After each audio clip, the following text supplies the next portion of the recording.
Welcome है guys आप सबका आज की इस वीडियो में। और भाई आज 3 दिन के बाद न्यूज़ वीडियो आई है। भाई काफ़ी ज़्यादा तबीयत खराब थी, जैसा कि मैंने भाई आपको अपनी लास्ट वीडियो जो आई थी न्यूज़ वाली उसमें बताया था कि भाई तबीयत वगैरह जो है वो ख़राब है, तो भाई उसकी वजह से वीडियो नहीं आई। लेकिन भाई अब काफ़ी न्यूज़ हैं और काफ़ी मेजर न्यूज़ हैं, तो भाई इसलिए आज वीडियो भाई बनानी ही पड़ेगी। तो भाई सबसे पहली न्यूज़ जॉन सीना से जुड़ी है। और भाई जॉन सीना का इंडिया का जो मैच है वो ऑफिशियल हो चुका है। भाई आज नहीं हुआ, भाई 3 दिन हो चुके हैं इस चीज़ को हुए हुए। और भाई इंडिया के अंदर जॉन सीना सेथ रॉलिंस के साथ टीम अप करने वाले हैं और इंपीरियम को वो फेस करने वाले हैं, मतलब गुंथर नहीं, जो बाकी 2 बंदे हैं उनको वो फेस करने वाले हैं। तो भाई टैग टीम मैच ऑफिशियल हो चुका है और जॉन सीना के बारे में एक काफ़ी बड़ी चीज़ है जो कि हम वीडियो के एंड पे डिस्कस करेंगे। अगली स्टोरी की तरफ बढ़ते हैं और स्मैकडाउन की बात करते हैं। तो भाई लास्ट वीक जो स्मैकडाउन है उसकी व्यूवरशिप कितनी है? तो भाई लास्ट वीक की जो स्मैकडाउन थी उसकी जो पहले व्यूवरशिप आई थी वो 2.5 मिलियन बताया जा रहा था, लेकिन उसके बाद अब जो एक्चुअल नंबर्स हैं वो 2.647 मिलियन व्यूवर्स आए हैं। और भाई जो यहाँ पर PVP 18 to 49 की जो एवरेज है भाई वहाँ पर भी मिलियन व्यूवर्स आए हैं। और भाई ये जो प्रोडक्ट की रेटिंग है ये दिसंबर ऑफ 2020 के बाद सबसे ज़्यादा हाईएस्ट है। तो भाई आप देख लें कि भाई ये जो ब्रे वाइट का इंसिडेंट था ये कितना बड़ा था, ये सब लोग भाई काफ़ी ज़्यादा शौक में थे और सब ने भाई देखना था कि WWE किस तरह से ट्रिब्यूट पेश करती है ब्रे वाइट को, और इसलिए उन्होंने जो मतलब कि स्मैकडाउन है उसको ट्यून इन भी किया। तो भाई ये व्यूवरशिप आई है स्मैकडाउन की। अगली स्टोरी की तरफ बढ़ते हैं और अब हम रोमन रेंज के बारे में बात करते हैं। तो भाई रोमन रेंज बहुत ज़्यादा डिसरिस्पेक्टफुल है, ऐसा फैंस की नज़रों में काफ़ी ज़्यादा कहा जा रहा है, क्योंकि भाई जो ब्रे वाइट का इंसिडेंट है ये बहुत बड़ा एक इंसिडेंट है और रोमन रेंज का इसके ऊपर कोई भी रिएक्शन नहीं आया, ना कोई उन्होंने इंस्टाग्राम पे पोस्ट लगाई, ना उन्होंने ट्विटर पर इसके बारे में कुछ लिखा, मतलब कुछ भी रिएक्शन नहीं दिया गया रोमन रेंज की तरफ से। अब भाई क्यों ऐसा हुआ? अब कुछ फैंस भाई ये भी कह रहे थे पहले कि नहीं भाई स्मैकडाउन पे रोमन रेंज बाद में आए थे और उन्होंने टाइटल दे दी जो फैमिली है ब्रे वाइट की उनको, कोई कह रहे भाई उनके घर गए, लेकिन लोग उसको काफ़ी ज़्यादा कह रहे हैं कि भाई नहीं ऐसा कुछ भी नहीं हुआ। जिन लोगों ने लाइव वहाँ पर बैठ के देखा तो सब कह रहे हैं कि भाई ऐसा कुछ नहीं हुआ। लेकिन भाई हमें इस चीज़ को समझना चाहिए कि इस टाइम पे भाई जो सेथ रॉलिंस हैं उन्होंने भी तब कहा था कि भाई वो फ्राइडे नाइट स्मैकडाउन पे नहीं आएंगे क्योंकि भाई वो अपनी डॉटर के साथ टाइम स्पेंड करेंगे और इस तरह से भाई वो ट्रिब्यूट पेश करेंगे ब्रे वाइट को। लेकिन उन्होंने मंडे नाइट रॉ पे काफ़ी अच्छा ट्रिब्यूट पेश किया। लेकिन भाई जो रोमन रेंज है अभी तक उनकी कोई डिटेल सामने नहीं आई कि भाई क्यों आखिर रोमन रेंज ने ऐसा किया। लेकिन भाई ऐसा कहा जा रहा है, भाई सब इस बारे में बात ज़रूर कर रहे हैं और कुछ ये भी कह रहे हैं कि भाई हमें किसी भी सुपरस्टार को इस तरह कहने का कुछ हक नहीं है। भाई सबका अपना अपना अंदाज़ होता है किस तरह से वो अपने दुख को इजहार करें।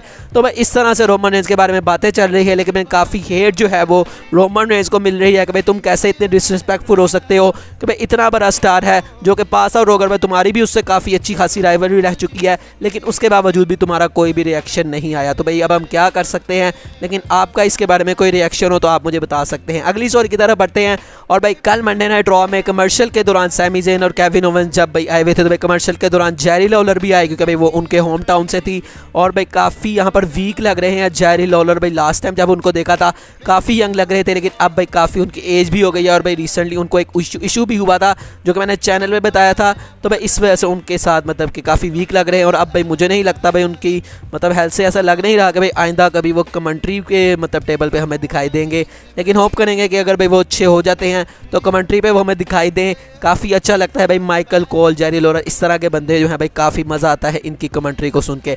अगली स्टोरी की तरफ बढ़ते हैं और भाई क्या रेसलमेनिया अब ग्रैंडेस्ट स्टेज नहीं रही? तो भाई अब जो AEW है क्या उन्होंने उसकी जगह ले लिया है? तो भाई वेम्बली स्टेडियम में जो ऑल इन हुआ भाई अगर आपने उसको नहीं देखा तो भाई ज़रूर जाके देखें। भाई काफ़ी बढ़िया इवेंट गया, वहाँ पर 81,035 अटेंडेंस रिकॉर्ड की गई जो कि हाईएस्ट है अभी तक किसी भी PPV में। और भाई अब नेक्स्ट ईयर भी AEW ने ये चीज़ करवानी है और भाई नेक्स्ट ईयर अगस्त 25 को फिर से वेम्बली स्टेडियम के अंदर AEW जाने वाली है फॉर ऑल इन। और इसके बाद से लोग काफ़ी ज़्यादा बात कर रहे हैं कि भाई शायद अब जो रेसलमेनिया AEW की है वो उनको मिल चुकी है जो कि ऑल इन हुआ करेगी, लंदन में हुआ करेगी। अब भाई पता नहीं कितने साल लंदन में होगी, लेकिन भाई नेक्स्ट ईयर भी ये लंदन में होने वाली है और लोग इसके बारे में काफ़ी बात कर रहे हैं। कुछ लोग इसको रेसलमेनिया से भी ऊपर की चीज़ देख रहे हैं जिस हिसाब से भाई यहाँ पर जो टिकट सेल्स हैं वो AEW ने की। तो भाई आपका इसके बारे में क्या रिएक्शन है, आप इसके बारे में मुझे कमेंट सेक्शन में बता सकते हैं। अगली स्टोरी ब्रे वाइट से जुड़ी है और भाई ब्रे वाइट से रिलेटेड अब कुछ इनसाइट्स पता लगी हैं कि आखिर उनकी डेथ की वजह क्या थी। तो भाई सबसे पहले तो TMZ की तरफ से ये बताया जाता है कि जो ब्रे वाइट है भाई वो सोए हुए थे, मतलब जिस टाइम उनकी डेथ हुई तो भाई वो सोए हुए थे और वो उठे ही नहीं। और भाई उसके बाद मतलब उनकी वाइफ ने आके उनको उठाया और भाई उनका कोई भी रिएक्शन नहीं आया और भाई ऐसे पता लगा कि भाई वो मतलब कि डेथ उनकी हो चुकी है। उनको हार्ट इश्यूज़ थे कुछ टाइम से और भाई उनका इलाज भी चल रहा था, वो हॉस्पिटलाइज भी थे और उसके बाद ही शायद भाई रिपोर्ट भी आई थी कि भाई उनके एक काफ़ी ज़्यादा सीरियस इंजरी हो गई है, मतलब सीरियस उनका जो है वो मतलब काफ़ी हेल्थ इशू चल रहा है। तो भाई उसकी वजह से उनको मतलब हॉस्पिटलाइज किया गया। और भाई जो ब्रे वाइट का हार्ट है वो भी सही तरह से बीट नहीं करता था, और उसकी वजह से भाई डॉक्टर्स ने उनको डिफिब्रिलेटर भी एक डिवाइस है जो कि उन्होंने कहा था कि भाई वो साथ रखे, लेकिन भाई ब्रे वाइट के पास वो भी मौजूद नहीं थी जब उनकी डेथ हुई, जो कि अगर मौजूद होती तो शायद थोड़ा सा सीन डिफरेंट होता। लेकिन भाई यही बताया गया कि भाई वो भी उनके पास मौजूद नहीं थी, इसकी वजह से भाई वो वहाँ पर जो है वो पास आउट कर गए। तो भाई ये सारी चीज़ें अब उनके बारे में नई जो है वो बताई गई। और उसके बाद भाई जब उन्होंने देखा उनकी वाइफ ने, तो उसके बाद भाई उन्होंने एमरजेंसी को भी कॉल की, लेकिन उसके बाद भाई जब वो गए तो उनको पता लगा कि भाई ब्रे वाइट इज़ नो मोर। तो भाई ये कुछ इनसाइट्स हैं जो कि ब्रे वाइट से रिलेटेड आई हैं। अगली स्टोरी की तरह बढ़ते हैं और रोंडा राउजी के बारे में बात करते हैं। तो भाई WWE को तो रोंडा राउजी छोड़ चुकी हैं, ऐसा भाई रिपोर्ट्स आ रही हैं, और उन्होंने इंस्टाग्राम पर भी कहा था।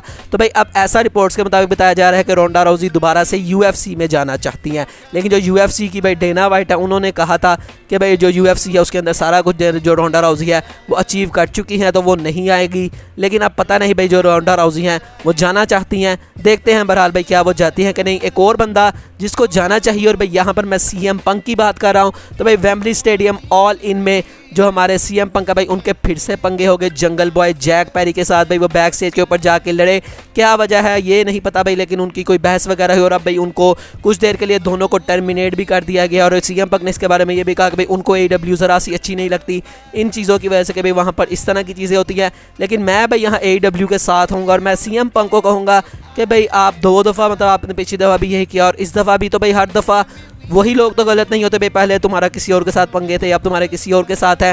तो मुझे लगता है कि भाई CM पंक काफ़ी टॉक्सिक इन्वायरमेंट क्रिएट कर देते हैं जहाँ पर भी वो जाते हैं, और इस वजह से भाई सारी शायद चीज़ें होती हैं। तो भाई अगर ऐसा है तो CM पंक को भाई अब प्रो रेसलिंग को छोड़ देना चाहिए, और मुझे लगता है कि भाई उनको घर जाके आराम से बैठ कर सिर्फ भाई प्रोडक्ट को देखना चाहिए। अगली स्टोरी की तरफ बढ़ते हैं और LA नाइट के उस प्रोमो के बारे में बात करते हैं जो कि बहुत ज़्यादा इमोशनल था स्मैकडाउन से। तो भाई अब उसके बारे में ऐसी रिपोर्ट आई है कि भाई वो जो प्रोमो था वो WWE ने नहीं दिया था LA नाइट को, बल्कि LA नाइट को कहा गया था कि भाई तुम्हें जो तुम्हारा मन करता है तुम वहाँ पर जाके वो चीज़ कह सकते हो। और भाई वो जो पूरा मतलब के जो प्रोमो हमने देखा तो भाई वो LA नाइट ने अपनी तरफ से एग्जीक्यूट किया था। तो भाई इससे आप अंदाज़ा करें कि कितनी रिस्पेक्ट थी LA नाइट के दिल में ब्रे वाइट के लिए, और भाई वो चीज़ उस प्रोमो से काफ़ी ज़्यादा जाहिर भी होती है।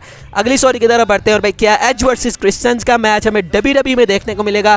तो भाई ऐसा रिपोर्ट्स के मुताबिक बताया जा रहा है कि सबसे पहले तो WWE एज के लिए हर दिन ब दिन भाई सोचती जा रही है कि एज के साथ उनको क्या करना है, उनको नया कॉन्ट्रैक्ट ऑफर करना है और क्या वो कॉन्ट्रैक्ट होगा भाई सबके बारे में सोच रहे हैं। और उसके अलावा भाई WWE वाले क्रिश्चियन के ऊपर भी निगाहें लगा के रखे हुए हैं कि भाई उनका जब भी जो कॉन्ट्रैक्ट है जो कि नेक्स्ट ईयर बताया जा रहा है कि ओवर होना है AEW के साथ, तो भाई वो क्रिश्चियन को भी WWE में लाना चाहते हैं। तो भाई इससे काफ़ी हद तक क्लियर है कि शायद भाई WWE एज को भी लाना चाहती है, और उसके अलावा क्रिश्चियन को ला के इनका शायद कोई मैच करवाना चाहती है जो कि काफ़ी बड़ा होगा। और मैंने पहले भी आपको कहा था कि भाई एज जैसा बंदा WWE छोड़ना काफ़ी मुश्किल है कि वो AEW में जाने दे। तो देखते हैं बहरहाल भाई क्या एज हमें AEW में देखने को मिलते हैं या फिर नहीं मिलते।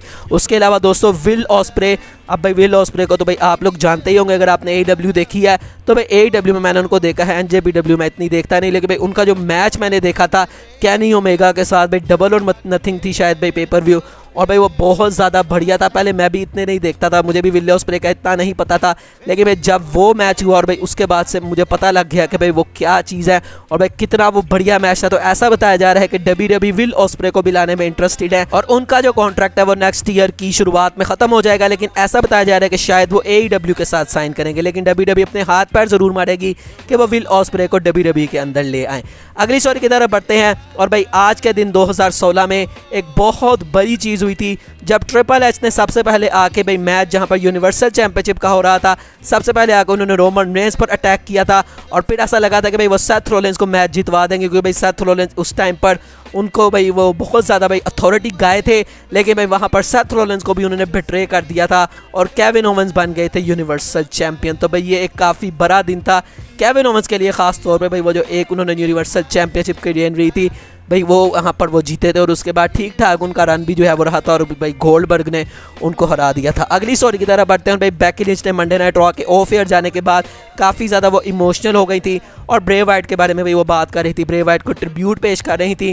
भाई सेथ रॉलिंस और बेकी लिंच भाई ये दो सुपरस्टार हैं जिन्होंने मंडे नाइट रॉ पे काफ़ी अच्छा ट्रिब्यूट पेश किया उन्होंने अपनी साइड प्लेट से, और जो हमारी बेकी लिंच है भाई उन्होंने इमोशनल स्टोरी सुना के, तो भाई इस तरह से जो बेकी लिंच है वो हमें इमोशनल दिखाई दे रही है। आज की फाइनल स्टोरी की तरफ बढ़ते हैं और क्या जॉन सीना ने रोमन रेंस को रिप्लेस कर दिया है।